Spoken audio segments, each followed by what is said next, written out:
Well, the really main objective is to create a sustainable and innovative agricultural sector through modernization of the existing productive structures and the adoption of measures that would enable agriculture to move towards qualitative production. We like to give emphasis on agricultural research, aiming at the farmers' active involvement, because we believe it's very crucial that farmers are actively involved in this research, in order to find new farming which are environmentally friendly, something dictated by the European Union, important is for Europe, and cultivating new varieties which conform to the climate and the soil conditions of the island. Okay. What would you say are your leading objectives from that overview? Well, it's really to conform to the common agricultural policy that the European Union has now in place. There are discussions nowadays for the reform of this common agricultural policy after 2013, and we believe that we'll finalize these discussions during our presidency, of Cyprus presidency. There are a lot of issues to be addressed. There is a need to green agriculture. We will discuss the issue of subsidies to our farmers, how this will go ahead, and also how to assist and young farmers, because in Cyprus most of the farmers are considered to have small holdings compared to European standards, and we do not see that many young people entering the agricultural occupation, going to farm. Okay. Your main challenges then at this stage? Well, the most important challenge of what I would say is assuming the presidency of the European Union in July 2012. It will be the first time for Cyprus. It's very challenging indeed. We are a small country with very limited resources. We are in the middle of the economic crisis, so we cannot devote a lot of money and budget towards this presidency, but nevertheless, we are sure that we'll manage to have a reputable presidency. It is very challenging, especially for this ministry, because it deals with many issues besides agriculture. It's dealing with forestry, with fishery, and with environment as well. And you know very well that environment contradicts, and there is a conflict between environment and agriculture. Yes. So we have to balance these two. From within the ministry? Within the ministry, and during our presidency and the discussions and the negotiations we'll be having at that time. What are the side effects of the agricultural sector in Cyprus in terms of your clean water supply? Yes, you know, everybody is discussing about climate change, and some believe the idea of the climate change. Here in Cyprus, we are facing the results of this climate change. We have faced consecutive years of drought and water scarcity.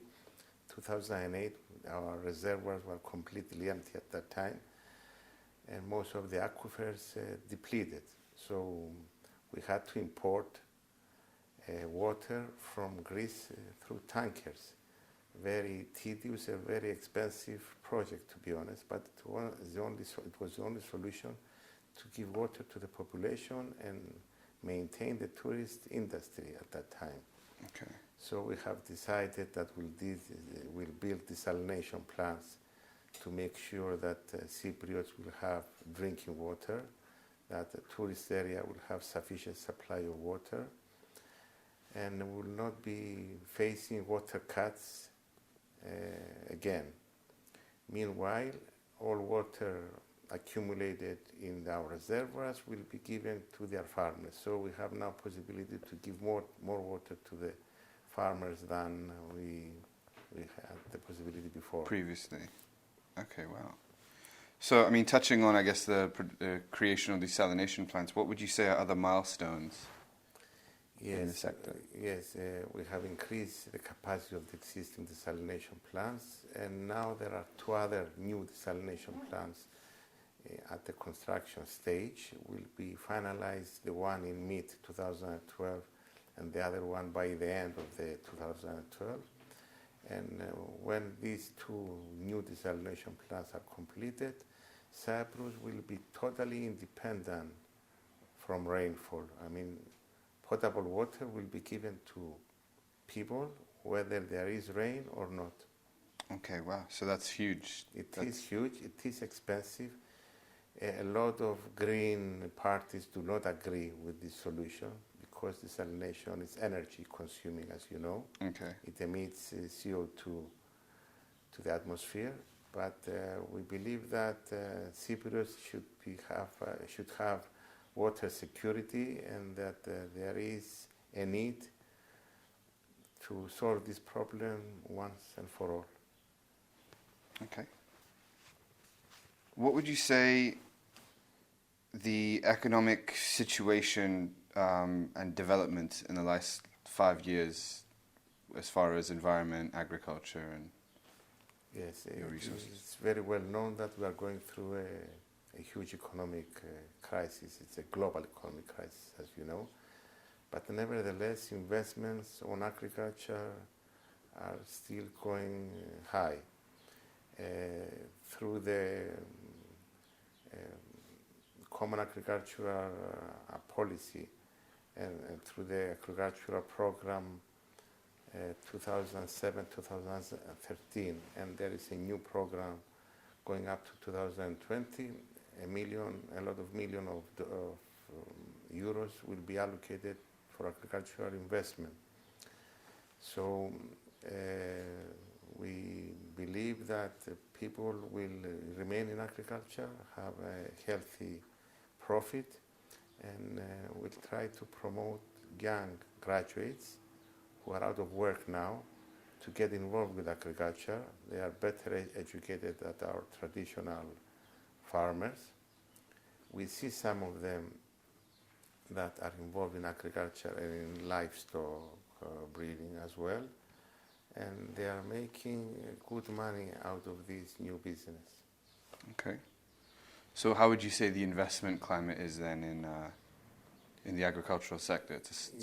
As long as the Common Agricultural Policy is in force, the investment sector is going strong. Okay. We demand from each applicant to get a subsidy to submit to the Department of Agriculture a feasibility study showing that his investment is really feasible and viable. Okay. So this consulting sector is booming as well, I would say. Consulting sector? Yes. Okay.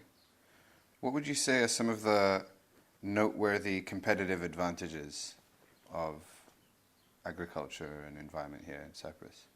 Yes, it's a variety of products that we produce that are not produced in the Central and Northern European countries. So there is room to increase our exports to these areas. And our climate conditions are suitable for early crops, like early potatoes, that no other place in Europe are produced. And we export those mainly to UK. They are very popular in UK. And we have managed to gain the German market as well. They are very popular in Germany. And there is a big demand now from third countries like Russia, Ukraine, and Moldavia. So we promote export to these countries as well. Okay. And what would you say is the image of Cyprus and the image of your sector within Cyprus?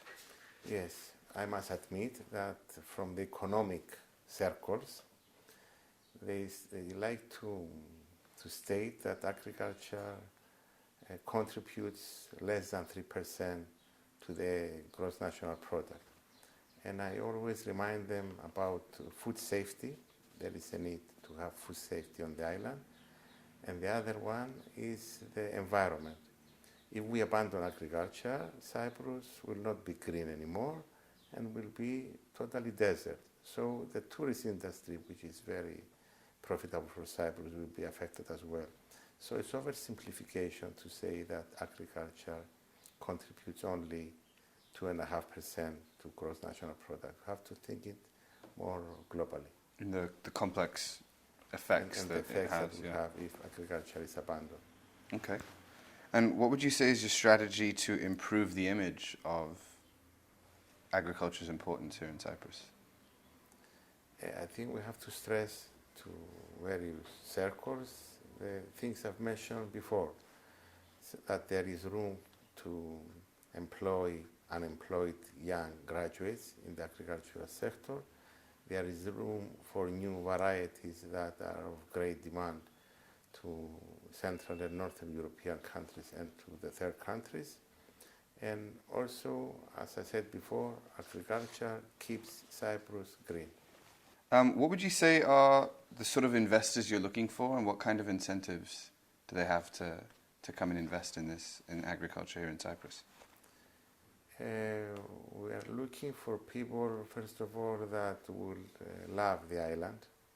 I mean, not investors to come to make money and go, to come and help the island. As I said before, there is room for investment in both the agricultural sector and the livestock sector. And I forgot to mention the fishery sector as well. Okay. Where there is a lot of room for investment in that sector. We export a lot of cultivated fish to Israel. Okay. So there is room for investment in that sector as well. And what would you say to our readers, members of the EIB, the IMF, our viewers in New York? What would you say is your personal message to these investors and potential contributors? Yes, they are very welcome to come to Cyprus. Cyprus has an open economy. There are other possibilities of investment in the agricultural sector, in the environment sector, and in the fisheries sector as well. There is not that much bureaucracy in Cyprus, and I would rank Cyprus very low in corruption as well.